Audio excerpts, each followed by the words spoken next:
So I've mentioned a couple times now that my father recognized that when he was alive, I was very averse to self-help books. And so there were 5 times where he was like, I know you don't like self-help books, but I really think this one would be helpful for you and you should read it.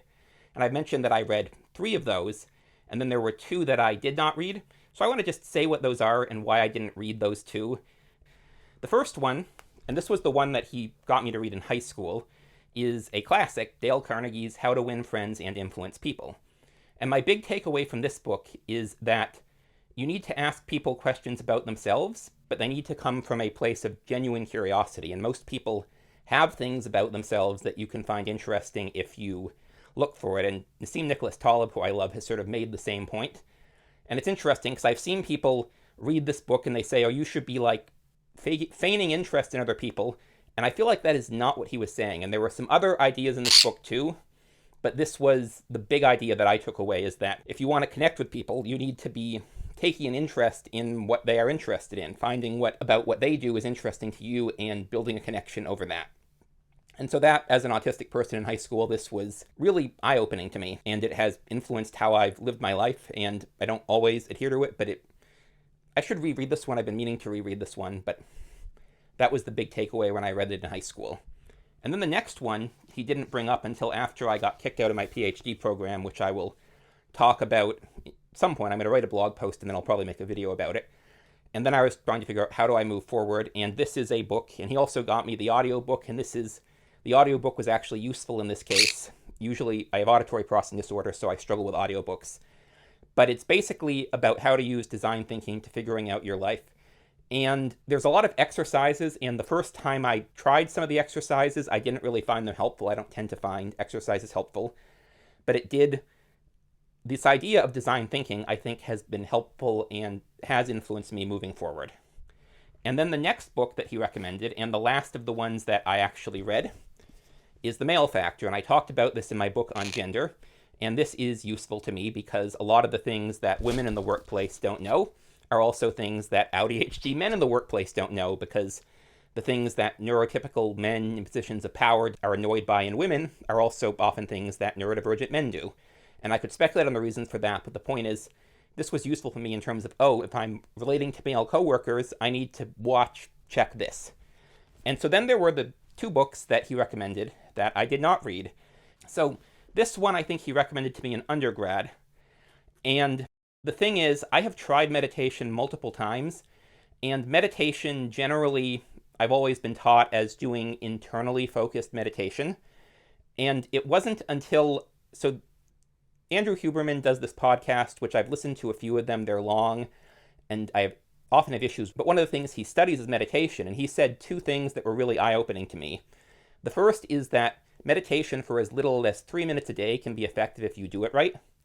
And the second thing is that people who tend to be very internally focused tend to struggle with internally focused meditation, which is exactly my problem.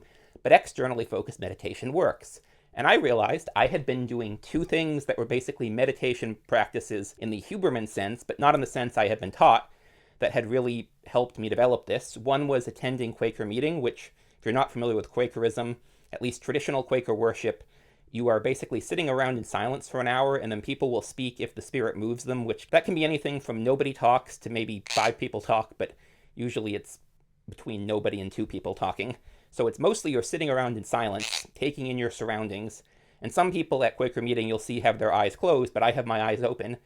And that is sort of an externally focused kind of meditation. And then also, I live in an area that is a major bird migration route. And I have a deck, and I read out on my deck. But I will also, if there's a lot of birds out, I will just sit there and I will watch the birds and I will think. And that is also kind of an externally focused kind of meditation. And so that has been helpful to me, but my father was trying to sell me on meditation working, and I was like, I've done meditation many times and it hasn't worked. And the answer was just, the way that we teach meditation is the wrong kind. And I think it's because in the West, meditation has tended to focus on extroverts, and extroverts tend to be externally focused. And so they benefit from internally focused meditation.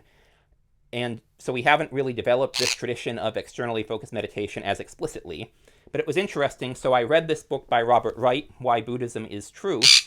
And he basically, the things he was arguing for, I'm like, yeah, I mostly agree with you, but you're arguing for the benefits of meditation, which, as long as you're taking into account externally focused meditation, Quaker Meeting does that for me. It's not a Buddhism-specific thing. And then the other ideas, in terms of how you live your life that he was talking about, I'm like, this sounds more like Taoism than my understanding of traditional Buddhism. And of course, the West has been heavily influenced by Zen, which synthesizes Taoism with Buddhism. But I felt like what he was taking away from what he calls westernized Buddhism is more, the more useful stuff was either not specific to Buddhism or it was more specific to Taoism. But it was still an interesting book. This was not one my father recommended. This was one that I got after he died because my father became very interested in Buddhism. I don't know if he ever identified as a Buddhist, but he took a lot of ideas from it.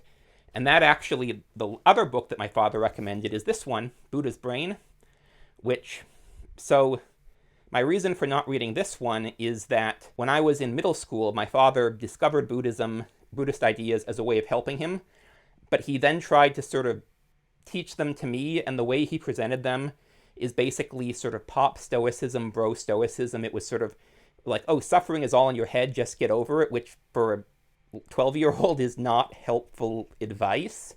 And maybe if he'd framed it differently, it could have been, but even then, like, I don't know that with adolescence that's the right way to do things. And so I looked into Buddhism more, and my father's interpretation is kind of consistent with a lot of Buddhist thinking, like, and he got more nuanced as he got older. But this one I think I'm probably more likely to read than Altered Traits, because now I recognize the benefits of meditation, but I also recognize how to do it to get those benefits. I don't know that I need it explained.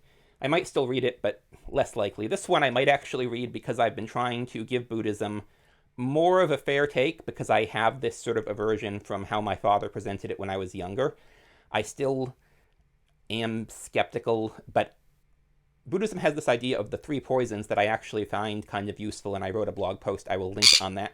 So I should be trying to understand what it has to offer, take that more seriously, so I may end up reading this one, but I was averse to reading it at the time because of middle school and how my father had presented Buddhism as sort of this bro stoicism thing. But anyways, so this one and this one are Altered Traits and Buddha's Brain are the two that I have not read. And then the three that I did read and found somewhat helpful that my father pushed were the classic How to Win Friends and Influence People by Dale Carnegie, the more modern classic of Designing Your Life, which I think is going to be a classic of self-help literature, and then this other one, The Male Factor, which happened to be situationally useful because the same advice they gave to women in the workplace, also a lot of it applied to me as a neurodivergent man and applied to my father as a neurodivergent man. So anyways, I'm Magpie. This is Leela. Thanks for watching, and I'll see y'all in the next one.